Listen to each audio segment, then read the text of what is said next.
Tadao Nagahama spent 3 consecutive television series building toward one argument. Not an action argument, a moral one.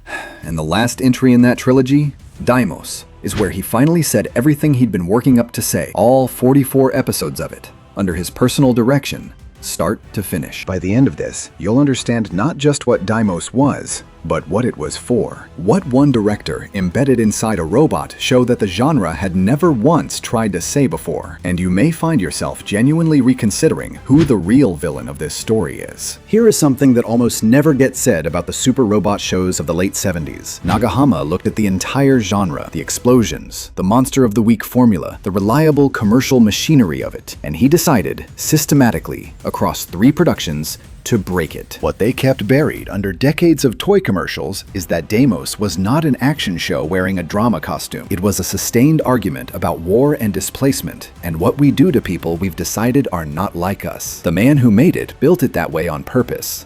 All 44 episodes. When you actually understand what he was saying, it's a little unsettling how clearly he was saying it. If you're new here, welcome to the Vintage Vault. Built around the stories behind the stories, the ones that got edited out or never made it to your side of the world. That last part matters today because Daimos is a show a lot of this audience never got to see at all.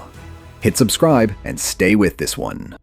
Let's go back to the beginning. Beat 1. The human before the mask. Before Daimos, there was a man trying to change something. His name was Tadao Nagahama.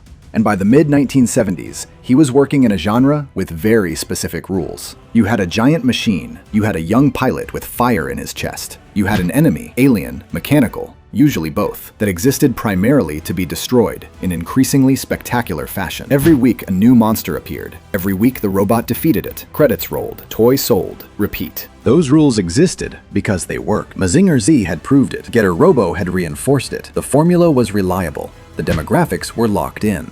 And nobody financing these shows had a compelling reason to go looking for trouble. Nagahama directed Combattler 5 first, then Voltus 5. With each series he pushed further. Character development started to matter. The enemy wasn't simply evil, the war had context. He was running an experiment across 3 productions. What these shows share is a continuously deepening commitment to something the genre had largely avoided, the idea that the human story is the story, not the machine. Not the battle sequences. So when Daimos went into production as the 3rd and final entry in what would become the Robot Romance trilogy, Nagahama wasn't starting from scratch. He was arriving somewhere he'd been building toward for years. The destination? A forbidden love story at the center of a war, with a 60-foot martial arts robot as the backdrop. Not because it was a gimmick, because it was the most honest thing he could think of to say about what war actually is and who it actually destroys. The central couple, Kazuya, in Earthling, our pilot, the man inside the machine, and Erika, a princess of the BAM people, the enemy. Worth sitting with that framing for a moment. Erika wasn't designed as a prize. She wasn't a damsel positioned to reward the hero once the fighting was done. Toei Animation's own documentation calls her one of the most famous female characters the studio ever created, and that distinction came from what she does in the narrative. Her courage in confronting the xenophobia within her own people, the sacrifices she makes in the name of something larger than herself. Beat 2.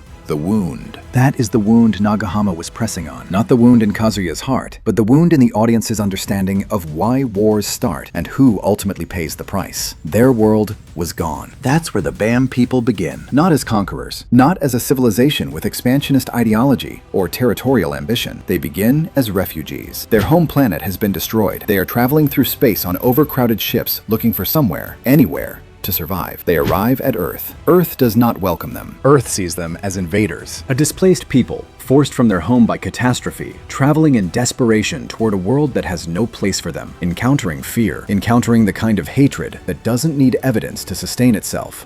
Only difference. Nagahama and his team built this deliberately. This was not accidental world building. The narrative arc of the BAM people functions as a direct allegory for forced migration and xenophobia, and that was the intent. The conflict wasn't designed to make the enemy look evil. It was designed to make the conflict itself look evil. To force the audience to sit with the reality that what they were watching wasn't really about aliens. It was about us. This aired on Japanese television in 1978, and Nagahama was the general director for the entire run. Every episode, all 44. That level of sustained singular oversight was genuinely unusual for anime production of that era. It means the thematic architecture present in episode 1 is the same architecture present in episode 44. Nothing drifted. He held the wheel the entire time. The Romeo and Juliet parallel that fans have noted for decades, Kazuya and Erika, whose peoples are locked in a war that is killing both of them, is not just a romantic device. It is the mechanism through which Nagahama makes his argument. Shakespeare's play was never really about two teenagers. It was about what inherited hatreds do to human beings. Romeo and Juliet die, not because of anything they chose. They die because of a war they were born into. Beat 3. The choice. Here is the choice that actually matters. In the late 70s, the super robot genre was a commercial machine. Profitable, predictable, and the people financing it were not asking philosophical questions. They were asking whether the toy would move units. Against that backdrop, Nagahama chose, not once, but across 3 consecutive productions, to push the genre somewhere it had never been. Each series a step further from the formula, each one asking a harder question, each one treating its audience, kids, Saturday morning kids, as people capable of sitting with moral complexity. The genre said, the enemy is evil. Destroy the enemy. Be the hero. Nagahama's trilogy said something else. The enemy has a home planet that no longer exists. The enemy has children on overcrowded ships. The enemy has a princess who loves your pilot, and your pilot loves her back. And neither of them started this war, and neither of them can end it alone. That is a fundamentally different story, and the choice to tell it, inside a genre specifically engineered to be uncomplicated, is precisely what makes it matter. Consider what was available to him as a model. The Super Robot Show had proven it could sell merchandise without ever asking the audience to feel something uncomfortable. You could run 44 episodes of a giant robot punching alien machinery and never once ask a viewer to wonder whose side the audience was actually on. Nagahama had that option. He didn't take it. Erika makes her choice too. She's a Bamian princess with every reason to hate Earthlings. The prejudice runs both directions. There are Bamians who look at Earthlings with the same fear and contempt they receive in return. And she chooses, against all of that weight, to believe that peace is possible through personal connection, repeatedly, at great personal cost. That choice is what Toei Animation acknowledges when they call her one of the studio's most significant female characters. She isn't famous because she's beautiful or tragic, though she is both. She's famous because of what she decides to do when the easier path is right there. Daimos ends sadly. Anime News Network documents it directly. The ending was very sad and dramatic. That wasn't a production accident. It was the only honest ending available to the story Nagahama had been building since episode 1. And that honesty is, at least in part, what cost it the global audience it might have had. Beat 4. The Price. In the Philippines, it aired as Starbirds, and it was heavily edited. The show Nagahama had spent 3 series building toward, 44 episodes, supervised personally from start to finish by one general director with a specific and documented vision, was heavily edited for broadcast. What was removed scene by scene isn't fully documented in the available record, but you don't need the scene-by-scene list to understand what was lost. The price is this: a story built entirely on the tension between love and war. A story where the romance is the argument becomes something different when the romance is cut. It becomes an action show, which is exactly what the genre had always been, which is exactly what Nagahama had spent 3 productions trying to move beyond. And North America never got it at all, not in any form.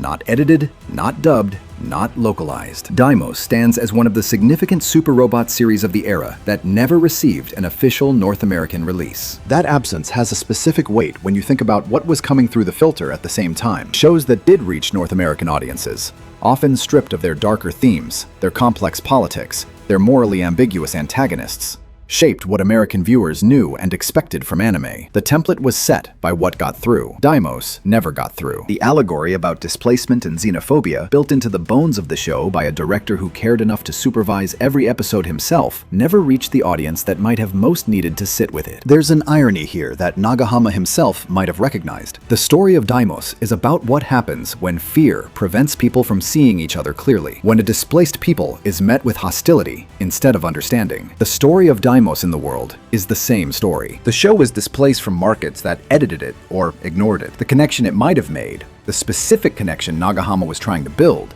was severed by the same institutional logic his characters were fighting against inside the narrative. Beat 5. The verdict. Here is where we arrive. Tadao Nagahama served as general director of Daimos for every one of its 44 episodes. Every episode. That level of sustained oversight was unusual for anime production of that era. He wasn't a figure who handed the creative vision to episode directors and hoped it held together. He was there, the entire run, which means every decision we've talked about. The refugee allegory, the Romeo and Juliet architecture, the honest and bitter ending, the insistence on treating Erica as a genuinely complex protagonist, was his decision, consistently, deliberately. The case for visionary is straightforward. Nagahama took a commercial genre built for simple storytelling and, 3 consecutive times, used it to say something real about war, prejudice, and the human capacity for hatred toward people who are different and desperate. He supervised it personally. He gave Daimos an ending that was sad and dramatic because that was the honest ending. And he created in Erika a character that Toei Animation itself documents as one of the most significant in the studio's history. That body of work holds up. The harder question is this. The vision was singular. The oversight was total. The themes were deliberate and ambitious. And then the Philippine broadcast edited it heavily. The North American market never received it. The story about refugees and xenophobia, built into every episode by a man who personally held the directorial wheel, reached a fraction of the audience it was designed for. Was the problem the show, or was it that the audiences it never reached were exactly the audiences who most needed to see a story about what we do when we decide someone else's suffering is not our concern? The robot romance trilogy ends with Daimos. Not triumphantly, sadly, dramatically, the way real stories about war and prejudice and love across impossible divides tend to end. The BAM people wanted a home. Earth said no. 2 people caught in the middle tried to build a bridge with their bare hands. And Nagahama made you watch what that cost them. Was he a visionary who built something genuinely important out of a genre designed to be disposable? Or did the uncompromising nature of that vision ensure that the story he was trying to tell would be edited, ignored, and kept from the people it was made for? The tribunal is open. Drop your verdict in the comments. Tadao Nagahama built a trilogy to say something honest about war and hatred and what love costs when the institutions around 2 people are more committed to their ancient grievances than to the human beings dying inside them. What I know is that the robot was never the point. The robot was just the thing that got you to watch.